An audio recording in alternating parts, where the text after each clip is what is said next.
नमस्कार, आप देख रहे हैं फाइनल पोस्ट। अभी हम बिहार के पूर्वी चंपारण जिले में हैं। एमएलसी का चुनाव है, चारों तरफ तैयारी जोरदार चल रही है। इस बीच हमारे साथ निर्दलीय प्रत्याशी महेश्वर सिंह जी मौजूद हैं। आइए उनसे हम एमएलसी के चुनाव पे कुछ बात करेंगे।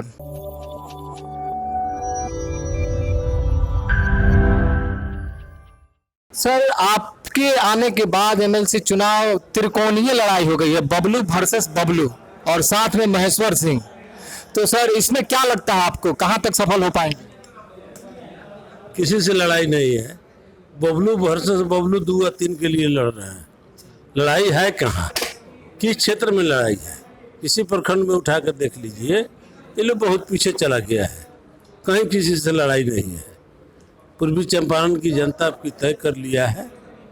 बबलू गुप्ता जी 6 वर्षों तक थे और एक व्यक्ति है, उसके चरित्र के बारे में हमको न कुछ कहना है, सारे चंपारण का लोग जानता है। ये जनप्रतिनिधि अपना प्रतिनिधि चुनेंगे तो निश्चित रूप से सोच समझ के चुनाव करेंगे कि जिन जनप्रतिनिधियों का कल्याण किससे होना है। 2-4 रोज पहले हमारे सहयोगी ने राजद के जिला अध्यक्ष का इंटरव्यू किया था। उन्होंने कहा कि महेश्वर सिंह के बागी तेवर से हमको बहुत फायदा हो रहा है। इस पर क्या कहेंगे आप? उनको व्यक्तिगत फायदा हो रहा है, पार्टी को तो उनके कोई फायदा नहीं हो रहा है। व्यक्तिगत मुद्दे से अब व्यक्तिगत फायदा हो रहा होगा, ऐसे अब मैं क्या कहें इसको। पहले सर आप आरजेडी से थे, प्रदेश उपाध्यक्ष का कमान संभाले थे और पूर्वी चंपारण में जहां तक कि तमाम न्यूज चैनल के माध्यम से भी ये आ रहा था कि टिकट आपको मिलेगा, कंफर्म है। तो टिकट नहीं मिला। टिकट नहीं मिलने के बाद सर आपको किन किन लोगों का समर्थन मिल रहा है, इंटरनल और फिर अलग से पॉलिटिकल पार्टी का? हमको कांग्रेस का समर्थन प्राप्त हुआ है, हमको जन अधिकार पार्टी का समर्थन प्राप्त हुआ है, पप्पू यादव जी ने समर्थन दिया है, हमको वीआईपी के राष्ट्रीय अध्यक्ष मुकेश सहनी जी ने समर्थन दिया है, हमको भाजपा का समर्थन प्राप्त है और समाज के सभी तबकों का, पूर्वी चंपारण के सभी तबकों का समर्थन प्राप्त है। कुछ अदृश्य शक्ति है जिसका भी समर्थन हमको प्राप्त है।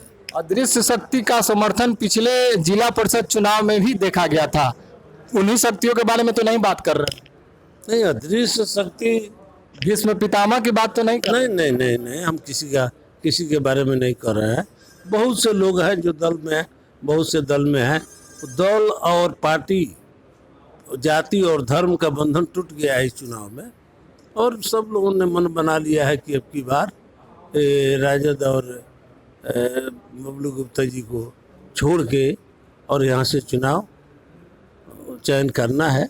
और हमारे चरित्र के बारे में अब जो डॉक्यूमेंट जमा हुआ है उसमें देखिएगा कि 107 का मुकदमा भी हम पर नहीं है। तो सभी के चरित्र के बारे में सभी जान रहे हैं। बबलू गुप्ता जी को अभी 6 करोड़ रुपया का फाइन हुआ था गवर्नमेंट से, 6 करोड़ रुपया का फाइन हुआ था। जमीन की दलाली और ठेकेदारी, इसी में रह गए 6 वर्ष। किस जनप्रतिनिधि का हाल चाल पूछने गए, 18 करोड़ रुपया उनको मिला पूर्वी चंपारण के विकास के लिए।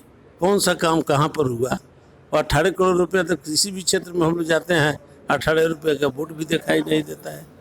बड़ा सर एक अजूबा चीज देखने को मिला, आपने एक हेल्थ कार्ड जारी किया है वोटरों के लिए, वो क्या है, उसके बारे में थोड़ा विस्तार से बताएं।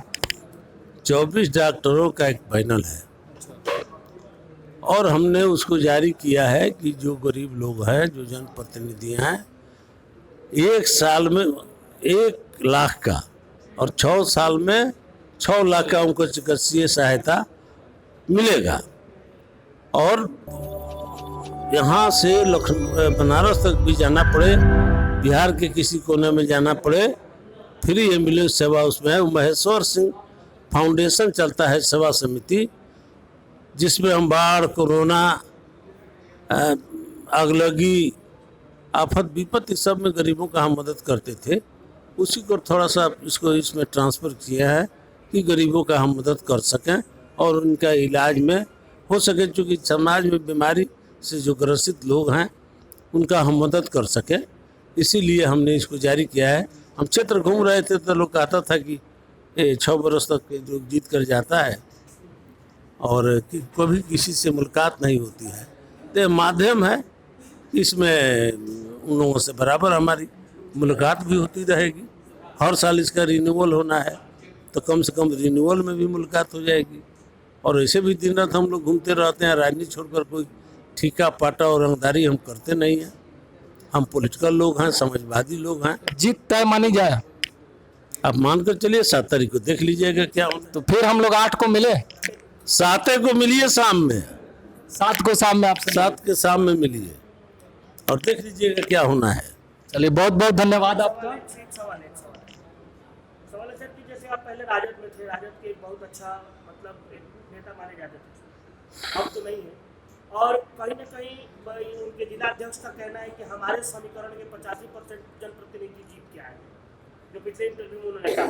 तो अब सर वो समर्थन आपको मिलेगा या आप मान रहे हैं कि वो 85% का समर्थन, क्योंकि अब आप राजद से अलग है, तो क्या होगा? उनको और 2-4 लोगों को छोड़ के राजद का कोई उनके साथ नहीं है। सारे लोग राजद का हमको मदद कर रहे हैं। के उनके साथ है, के उनके साथ के है। हमारे साथ सारे प्रखंड अध्यक्ष हैं। अरुण यादव जी यहाँ बैठे हैं, अरुण यादव जी हमारे साथ हैं जो पूर्व अध्यक्ष है। यहाँ राम तपस्या यादव जी बैठे हैं, सोमू प्रसाद जी बैठे हैं। ये सभी लोग राजद के हैं। राजद गुट का भी समर्थन अभी भी आपके पास है? 75% या 25% लोग हैं जो खाऊ पकाऊ लोग हैं, वो लोग अपना खा पका रहा है। कार्यकर्ता तो मेरे साथ है। चलिए सर बहुत बहुत धन्यवाद। तो आप देख रहे थे फाइनल पोस्ट, एमएलसी का चुनाव चल रहा है, फिर हम सर से मिलेंगे और इस बीच आप देखते रहिए कि इस चुनाव के समय में क्या क्या होता है। बहुत बहुत धन्यवाद।